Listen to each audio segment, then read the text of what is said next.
What is going on, everybody? My name is Kneeckoh, and welcome back to another Pokemon Sword and Shield video. This is going to be the official review for my channel for the Isle of Armor DLC, and I don't really know how long this video is going to be, because much like the DLC, I have a feeling it's going to be a short video. So I cover Pokemon a lot. Obviously, if you've been on the channel a while, you see Pokemon a lot here. I'm a Nintendo Switch guy. I play pretty much everything Nintendo Switch oriented, but I play a lot of Pokemon. It's from my childhood. I still love it to death today, and I was super excited for this DLC, and obviously I can't review the expansion pass as a whole because this is only part 1. So I want to emphasize that starting this video off. This is part 1 of a $30 DLC. So technically this is a $15 DLC if we really want to think about it. So let's get into it and analyze it from a $15 DLC perspective. So, first off, it's short. Like I said, it's short.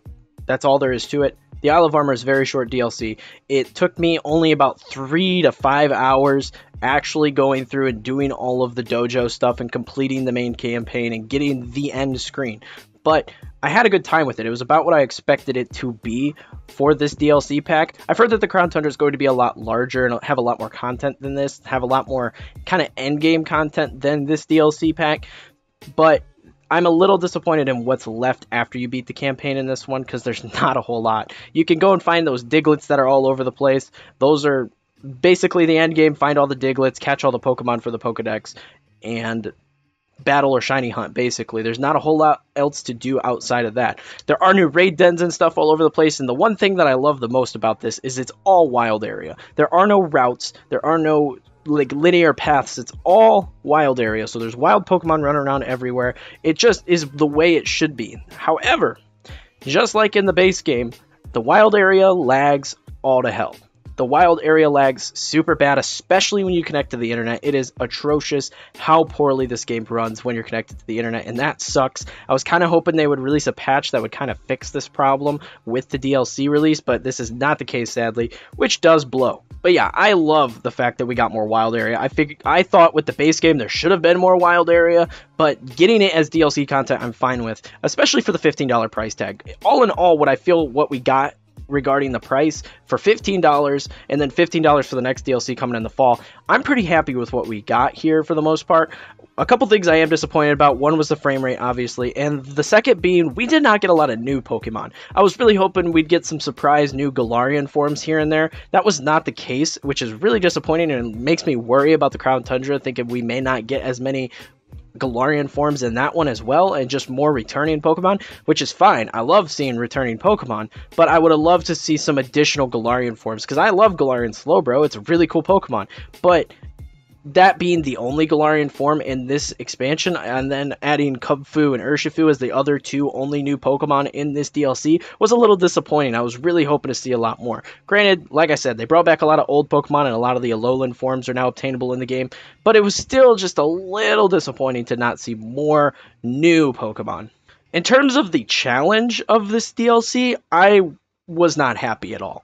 Let me tell you, this was super easy. There was an IGN article that mentioned there was dynamic leveling here in the DLC, and I was kind of excited for this because I was like, oh, most of my team, if not all of my team at a certain time, is level 100. So having to battle level 100 Pokemon would have been a ton of fun, because that would have, like, at least gave me a little bit of a challenge, because, I mean, Pokemon's not meant to be challenging. It's mainly a game oriented at kids until you get into, like, the competitive aspect of it. But the campaign and stuff is kid oriented. They know they have a kid audience, so they try not to make it too tough. But this was just bad. The level scaling was clunky. It never really scaled to where you wanted to be. I went in with a full level 100 team, and I had like level 60s and 80s were the highest that I battled, which was just a pain. And it just made me like steamroll through the game. It was so easy to beat everything in this game. And the hardest part of this DLC, honestly, was just leveling up Kubfu to take on the tower to evolve it. Leveling up the tower I just had to grind for candies and stuff from raid dens to level Kubfu, because it starts at level 10. I got it to level 80 before I took on the tower, and that was the hardest part of this DLC, and that was really frustrating to me. I was really hoping for, you know, a little challenge, make this kind of drag out a little longer. I would have loved to actually think when I'm battling trainers in the game, but that was just not the case. Now, I like Kubfu. Kubfu's awesome. Both of the forms are really cool. I chose the water form personally, and I thought that style was cooler, but it's really cool how this Pokemon evolves differently based on the tower you choose. It really changes up the lore of the Pokemon, and there were some hints at the next games here, and I will kind of get into that a little bit later, and I'm going to make a video talking about what I think next week's Pokemon presentation announcement is going to be, but I really liked all the lore bits you got in here. Like, one of my favorite lore bits you got in here, and this is stuff I love about Pokemon, is they just kind of throw stuff in and let you catch it if you're paying attention.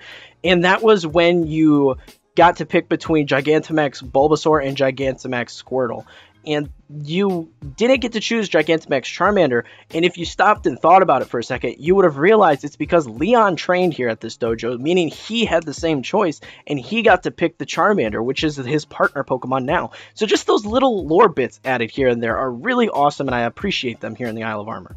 The final thing I want to cover is there's just a ton of quality of life improvements here. Now there's a person that you could go talk to, and she gets rid of all your Pokemon's EVs, so you can reset and start training it a different way.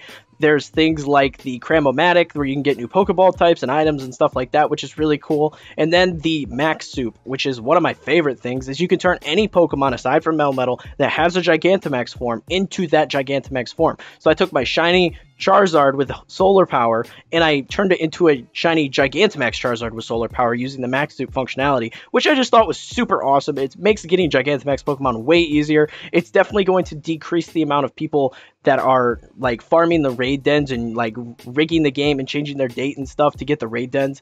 This is just a really awesome feature, and I really appreciate just the small quality of life stuff here. And then the biggest thing that I want to add before I wrap this video up is that Pokemon follow us again, and that is always something that's awesome. Everybody since Heart Gold Soul Silver has asked why the Pokemon don't follow us around in the overworld, and now they do again, and that's just awesome. I really appreciate just the small stuff like that that is added in. So all in all, for $15, I think this was a fun little additional bit of content for Pokemon Sword and Shield. I was more than happy to pay $15 for this amount of content if it was just a standalone, if it wasn't including the Crown Tundra with the $30 price tag. I would have been fine if they would have been like, here it is, 15 bucks, take it or leave it. I would have been all over that, because this is a ton of stuff. Lots of old returning Pokemon added to the game, some new story concepts, some new lore bits, and then a bunch of just quality of life stuff. I love it, and I'm pretty excited to hop into the Crown Tundra. I'm really looking forward to grinding for the legendaries in that DLC. But yeah, this is really just a part 1 review for this game, because I plan on doing a part 2 when the Crown Tundra comes out, and then evaluating this as a whole once both DLC packs are out. But that is going to be it for this video, guys. Let me know in the comments below if you guys are enjoying the Isle of Armor as much as I am. I think it's fun. I'm glad we got it. I love Pokemon Sword and Shield, so getting more stuff is awesome. But that is it for this video, guys. I hope you found it entertaining and helpful, and if you did, be sure to leave a like and smash that subscribe button for more videos like this in the future. Be sure to share the video with your friends. Let's grow this community here on the channel. Speaking of community, we have a community Discord, people over there playing Pokemon, Animal Crossing, stuff like that. Check that out if that's something that interests you. I do stream over on Twitch as well, a lot of Pokemon stuff. I'm gonna mix in some more Switch games coming out, like Paper Mario's coming. I may stream some Paper Mario, who knows.